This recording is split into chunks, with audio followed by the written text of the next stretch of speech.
नमस्कार आप सभी को। आशा है आप लोग आनंद पूर्वक होंगे और परिश्रम से बढ़ते हुए आगे बढ़ रहे होंगे। आपका मनपसंद YouTube चैनल संस्कृत क्लास में डिजी आज आपके लिए लाया है चित्र वर्णन पर वीडियो।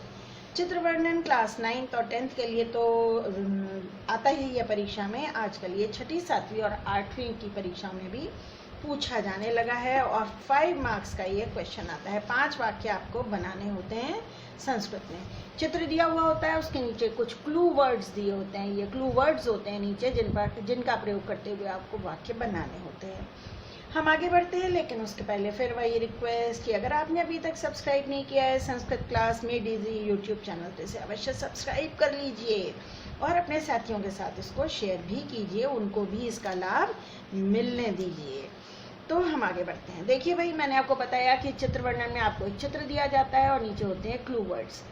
ये आप समझ लीजिए, कोई ज़रूरी नहीं है कि इन नाम शब्दों का आप प्रयोग करें, लेकिन इससे प्रयोग करने से वाक्य बनाना आसान हो जाता है। कई बार केवल शब्द दिए होते हैं, कई बार शब्दों में विभक्ति भी लगी हुई होती है।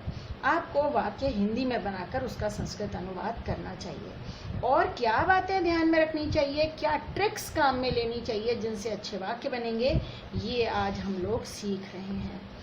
भाई सबसे पहले तो पहला वाक्य हमेशा इंट्रोडक्टरी होना चाहिए, परिचयात्मक। और सारे वाक्य लट लकार प्रथम पुरुष में ही बनाए जाने चाहिए। बनते ही लट लकार में, था में थोड़ी वाक्य बनाएंगे कि पेड़ था, पक्षी बैठा था, ऐसे थोड़ी बनाएंगे। पेड़ है, पक्षी बैठा है, तो लट लकार और प्रथम पुरुष में वाक्य बनेंगे। पहला वाक्य जो आप परिचयात्मक बना रहे हैं, इंट्रोडक्टरी, उसमें वाक्य यही काम में लीजिए जो मैंने यहाँ लिखा है। इदम चित्रम डैश अस्ति। यहाँ जो भी शब्द आएगा उसमें षष्ठी विभक्ति भरेंगे। यह चित्र डैश का है, काके की षष्ठी होती है ना, इसलिए षष्ठी। उपवन का है, उपवनस्य। कक्षा का है, कक्षायाः, स्त्रीलिंग हो गया ना कक्षा। ग्रामस्य, नगरस्य, विद्यालयस्य, सारे जो भी शब्द भरोगे उसमें षष्ठी विभक्ति भरना। वाक्य पूरा सही, पहले वाक्य में पूरा 1 नंबर मिल जाएगा। अब एक तो बच्चों वाक्य ऐसे बन सकता है, अत्र वृक्षः अस्ति, यहाँ पेड़ है। लेकिन अगर आप इसमें विशेषण या क्रिया विशेषण शब्द जोड़ दें तो वाक्य और सुंदर हो जाता है। विशालः वृक्षः अस्ति, विशालः वृक्षः अस्ति, है ना। तो सुंदराणि पुष्पाणि सन्ति, अगर आप विशेषण जोड़ देंगे सुंदराणि विशालः, तो वाक्य और अच्छा और लंबा हो जाएगा।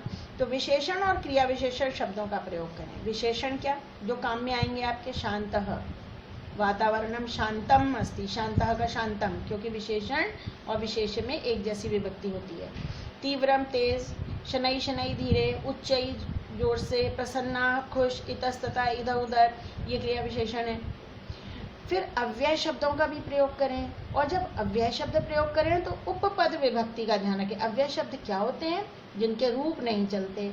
उपरि, अधः, इन दोनों के साथ षष्ठी विभक्ति लगती है। वृक्षस्य उपरि कोकिला तिष्ठति, वृक्षस्य उपरि, वृक्षस्य अधः यात्री तिष्ठति, पेड़ के नीचे यात्री बैठा है।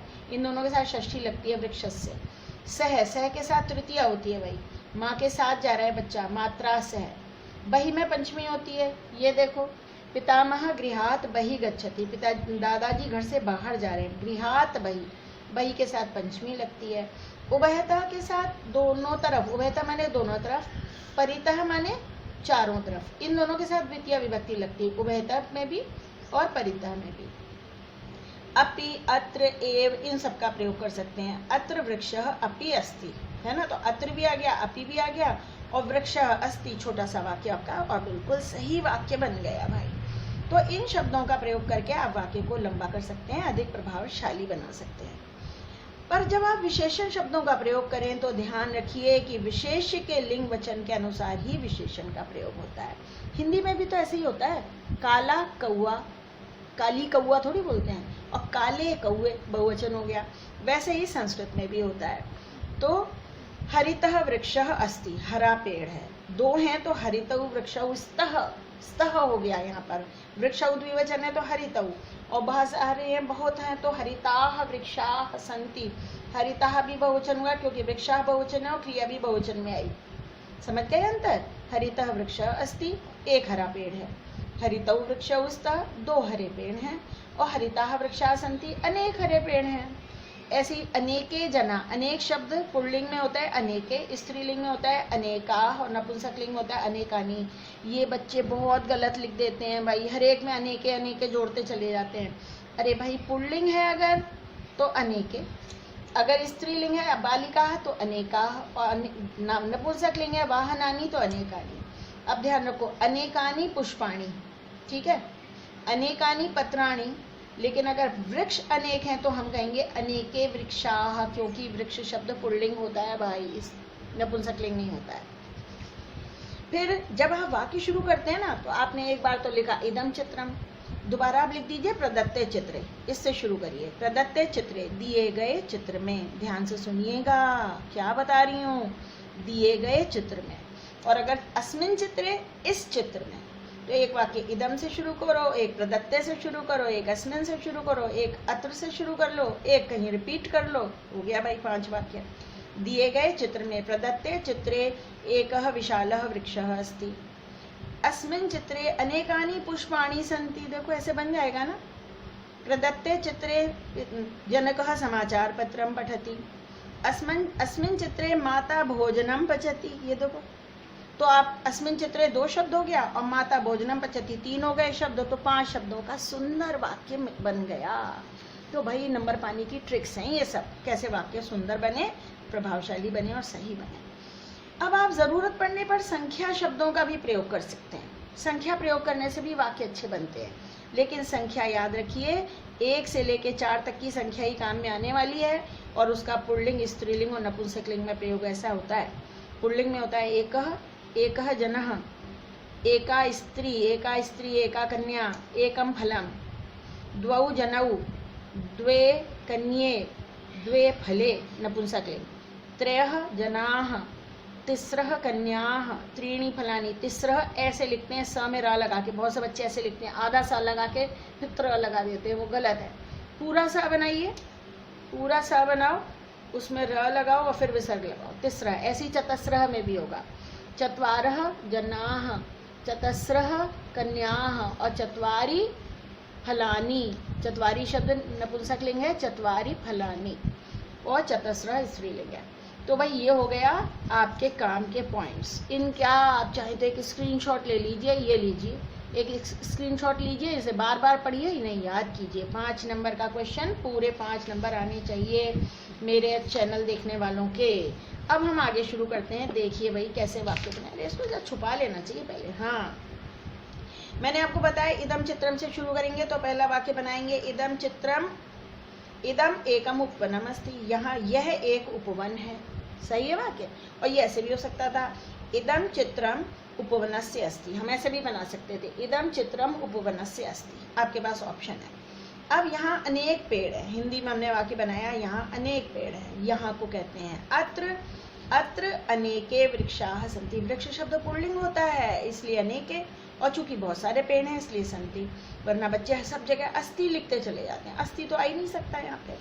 फिर पेड़ के ऊपर आम लगे हैं, देखो वृक्षे, पेड़ के ऊपर, पेड़ पर सप्तमी विभक्ति है, तो मैंने वाक्य बनाया वृक्षे आम्राणि सन्ति, और विशेषण भी जोड़ दिया, वृक्षे मधुराणि आम्राणि सन्ति, पेड़ पर मधुर आम है।